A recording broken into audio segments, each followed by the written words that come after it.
How did we get here? I don't know. Reckless spending, perhaps? Trudeau seems to have been on this path for a while. Poilievre points it out in this 2019 debate. It's super interesting. I hope you enjoy. Hey friends, what's up? Ehren here, Question Period Canada. Really exciting episode coming down the tubes. I've got a couple of questions for you. How long have you known who Pierre Poilievre is? A lot of people think that he just wound up on the scene recently. He's been in the House of Parliament since 2004. Here's another question. Were you following the 2019 campaign, the election in 2019? I wasn't. I voted Liberal in 2015 and kind of gave up after that. Wasn't paying attention. I thought times were good. But it would seem that Pierre, in his crystal ball, knew that Trudeau was up to no good with all of this borrowing. You've got to balance your budget. I found a debate from 2019. It's super interesting. They look so young. Oh, to be the age I was in 2019 again. Anyway, we're going to jump right into it. It's interesting to watch. Check this out. The Prime Minister famously said, and I quote, "I no longer have dealings with the way our family fortune is managed." Good problem to have, Mr. Speaker. Unfortunately, because he's never had to balance a household budget, he thinks budgets balance themselves. He's not worried about costs because he makes others pay for his mistakes. The problem is that his never-ending deficits will sooner or later lead to higher taxes. Will he be honest with Canadians and tell them before the election how much taxes will go up and who will have to pay? Prime Minister. I can't help it. I find it super interesting that looking back at that piece from 2019, it seems so crystal clear. Maybe it didn't in 2019. Poilievre seemed to be onto it though.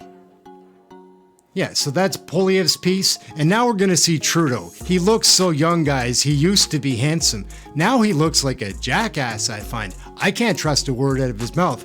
Once bitten, I suppose, but he does look really good, and the way he delivers his answer, it sounds solid. Opposite don't understand anything about transparency and accountability, but I put my portfolio in a blind trust so that I can work on the responsibilities as a leader and indeed as a prime minister with impartiality.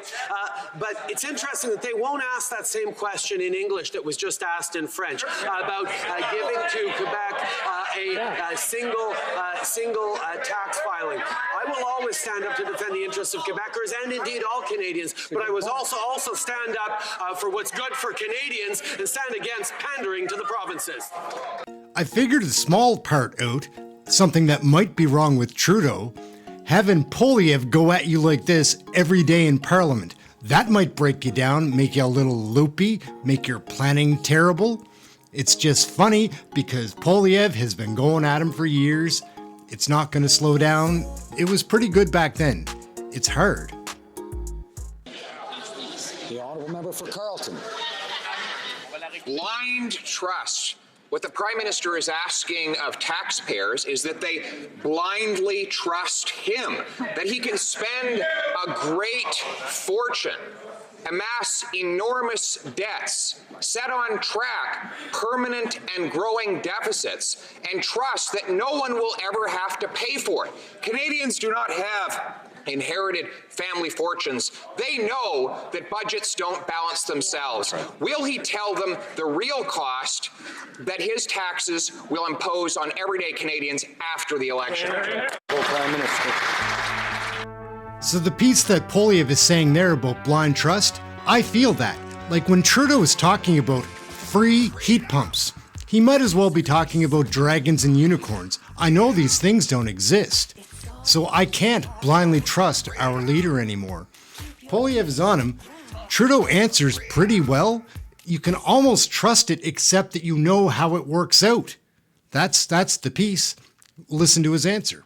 For 10 years, Mr. Speaker, the member opposite and the Conservative government under Mr. Harper kept giving tax breaks and benefits to the wealthiest Canadians in the hopes that that would lead to growth and opportunity for all Canadians. Well, it didn't. It failed miserably because under Stephen Harper, Canada had the worst growth record since the Great Depression.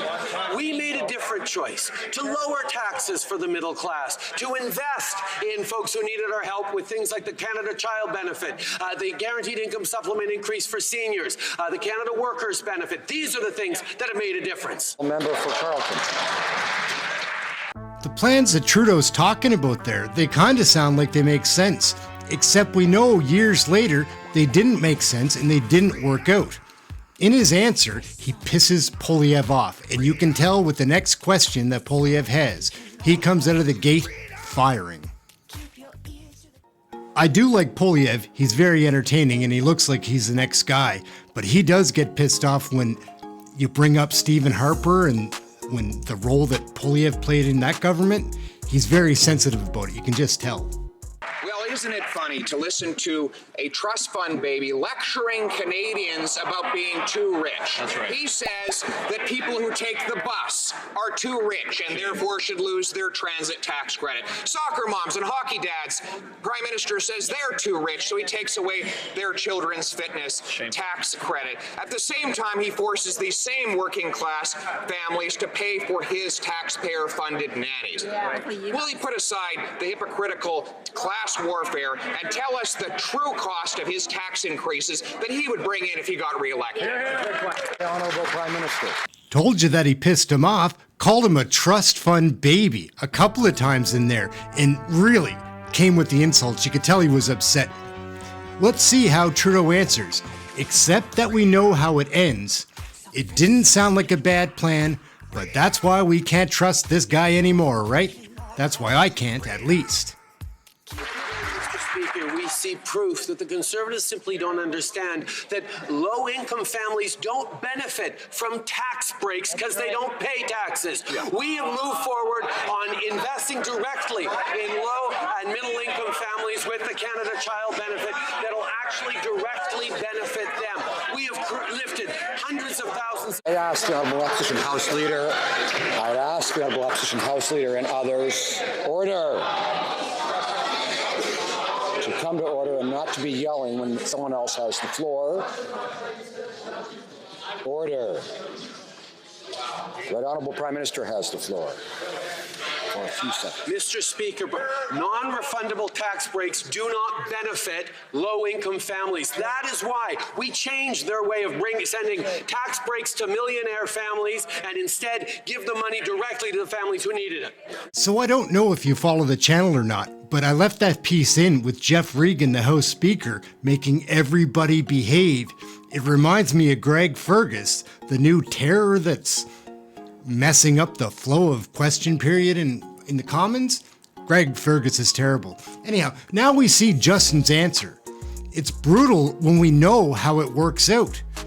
They're not making anybody rich. They're making everybody poor. They're making some corporations very, very rich.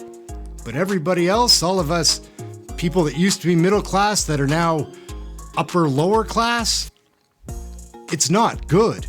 And that is why, I consider myself once bitten, twice shy. I don't have anything necessarily against the Liberals. I'm not a conservative in my heart. I'm a voter.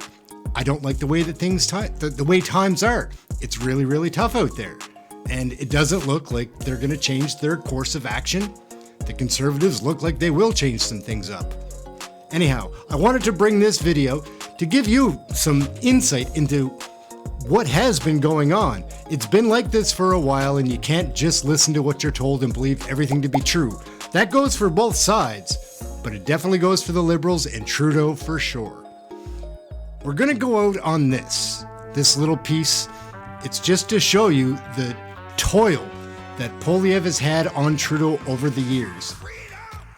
He's gonna ask him a pretty simple question here. We've played this a couple of times on the channel, but it's funny. He asks him a question about food banks. Trudeau comes back firing about women's rights and children being harassed in schools when it was a question about food banks. So that's just kind of funny. It's not funny because that's our leader. Whether you like it or not, currently that is. Whether you feel it or not, on paper. Like and subscribe. I'm Ehren. Enjoy this last part of the video. It's a laugh. It's always fun making these. Like and subscribe. Like I say, we're having fun here with Canadian politics. At the same time, we are getting informed. So that's great. Take care, everybody. We'll catch you next video. Leader of the Opposition. Mr. Speaker, the Prime Minister only divides to distract. That's all he ever does when he gets into trouble. He divides people along every possible battle line. He did that with the carbon tax carve-out for only some in a region where his support is plummeting and his caucus is revolting. And for 10 days, he refused to condemn the comments of his own Liberal minister who said this policy was applying based on how people voted. And now he signs on with the separatists to divide Canadians again. Will he, instead of dividing Canadians, reverse the policies that are driving them to the food bank? The Right Honourable Prime Minister. Mr. Speaker, we see the Conservatives' approach to partisan politics and to personal attacks. The reality is, when we stood with the 80 to 90% of Canadians who chose to get vaccinated, they called us divisive. When we chose to stand with women across this country who want to control their own bodies, they called us